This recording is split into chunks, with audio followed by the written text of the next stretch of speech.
বাঙালির ভ্রমণ মানে দীঘা, পুরী আর দার্জিলিং, অর্থাৎ এক কথায় দীপুদা। কিন্তু সম্প্রতি পশ্চিমবঙ্গের পূর্ব মেদিনীপুর জেলায় দীঘায় নবনির্মিত জগন্নাথ মন্দির তৈরি হয়ে যাওয়ার পর থেকে এটা বাঙালির অন্যতম এক পর্যটন ও তীর্থক্ষেত্রে পরিণত হয়েছে।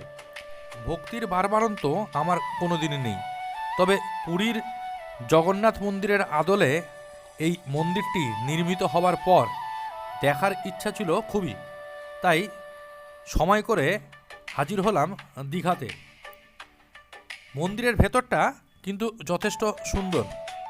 আমরা মূল যে মন্দিরের চত্বর, সেই চত্বরের মধ্যে প্রবেশ করেছি এবং এখানে দেখা যাচ্ছে যে একের পর এক কিন্তু তোরণ রয়েছে। মূল মন্দিরটি রয়েছে অনেকটা ভেতরে। প্রথমে একটি তোরণকে অতিক্রম করার পর তারপরে মূল মন্দিরে প্রবেশ করা যাবে। প্রায় 22 একর জমির ওপর 200 কোটি টাকা ব্যয়ে নির্মিত হয়েছে 65 মিটার বা 214 ফুট উঁচু এই মন্দিরটি, যা কিনা কলিঙ্গ স্থাপত্য শৈলীর এক অনন্য নিদর্শন। গত বছর 30 এপ্রিল অর্থাৎ অক্ষয় তৃতীয়ার দিন উদ্বোধন হওয়ার পর থেকে মাত্র কয়েকদিনের মধ্যে এই মন্দির দর্শনের জন্য প্রায় 1 কোটি মানুষ কিন্তু দীঘাতে এসেছেন। দীঘা জগন্নাথ মন্দির বা দীঘা জগন্নাথ ধাম এর প্রধান দেবতা ভগবান জগন্নাথ, যিনি বিষ্ণুর একটি রূপ এবং এখানে তিনি নীলমাধব রূপে পূজিত। এছাড়াও অন্য মুখ্য দেবতাদের মধ্যে রয়েছেন বলভদ্র বা বলরাম আর সুভদ্রা। এই মন্দিরটি কলকাতার ইস্কন মন্দিরের আদলে তৈরি এবং এখানে পূজিত মূর্তিও পুরীর মতোই বিশেষ দারু বা নিম কাঠ দিয়ে তৈরি। মূল মন্দিরে যাব, কিন্তু তার আগে একবার বাইরের চারপাশটা দেখে নিই, আপনাদেরও দেখিয়ে দিই। প্রচুর কিন্তু মানুষের ভিড় এখানে রয়েছে।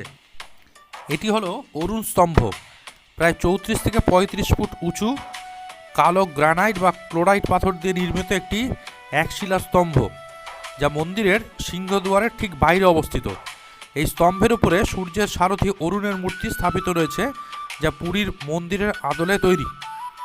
মন্দির চত্বরের পূর্ব দিকে সিংহদ্বারের প্রবেশপথের সামনে আপনারা স্তম্ভটি দেখতে পাবেন। বলতে বলতে আমরা সিংহদ্বার দিয়ে ভেতরে প্রবেশ করি। অরুণ স্তম্ভের সামনের সিংহদ্বারে ঢুকলেই পুরীর মতোই সোজাসুজি জগন্নাথের মূর্তি দেখা যাবে। পূর্ব দিকের মন্দিরের প্রধান প্রবেশদ্বার বা সিংহদ্বারের বিপরীতে থাকছে ব্যাঘ্রদ্বার, উত্তরে হস্তিদ্বার, দক্ষিণে অশ্বদ্বার। দীঘার মন্দিরের প্রথমেই রয়েছে ভোগ মণ্ডপ, আর ভোগ মণ্ডপের 4টি দরজা। এরপরেই 16টি স্তম্ভের ওপর রয়েছে হলো নাট মন্দির।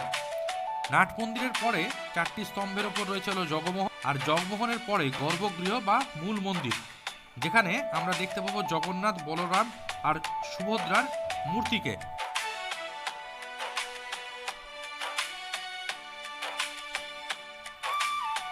এই হলো পদ্মপুকুর। এখানে যদিও এই মুহূর্তে কোনো পদ্ম নেই, তবে এই মুহূর্তে কোনো পদ্ম দেখতে পাচ্ছি না, যদিও পদ্ম পাতার ছড়াছড়ি।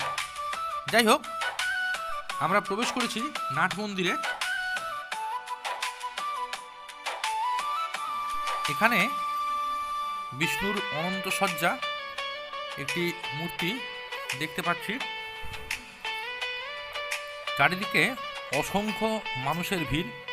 প্রতি মুহূর্তেই প্রচুর মানুষ এই মন্দির দর্শনের জন্য ভেতরে প্রবেশ করছেন। সারাদিন ধরেই মানুষজনের আনাগোনা আজকে লক্ষ্য করেছি বিভিন্ন সময়তে। যাই হোক, ভিতরে বেশিক্ষণ থাকা যাবে না। চারিদিক থেকেই দর্শনার্থীদের সামনের দিকে এগিয়ে যাওয়ার জন্য অনুরোধ আসছে, কাজেই সামনের দিকে এগোতে হবে।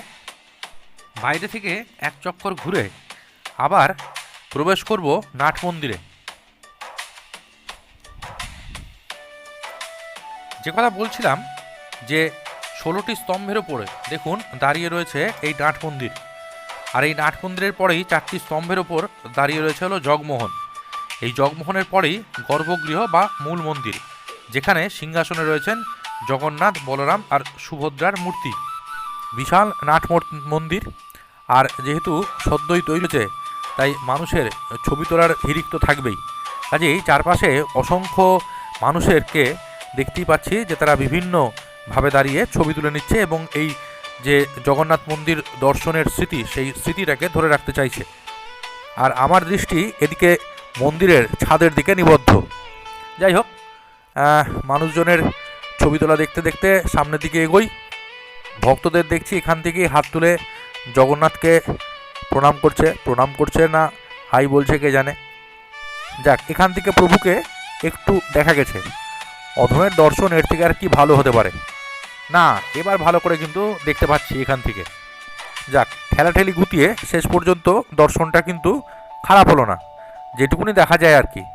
ও, একটা কথা তো বলতেই ভুলে গেছি, ভোগ মণ্ডপ আর নাট মন্দিরের মাঝে রয়েছে গরুর স্তম্ভ। লোকে সেটাকেও ছাড়েনি, রীতিমতো জড়িয়ে ধরে ছবি তোলার ধুম। যাক, দর্শন অনেক হলো, এবার একটু মানে প্রসাদ নিয়ে বাইরে কেটে পড়াই ভালো। তো সেই জন্যই বাইরে বেরিয়ে যাই। যাওয়ার আগে আরও একবার দেখিয়ে দিই আপনাদের মন্দিরটাকে।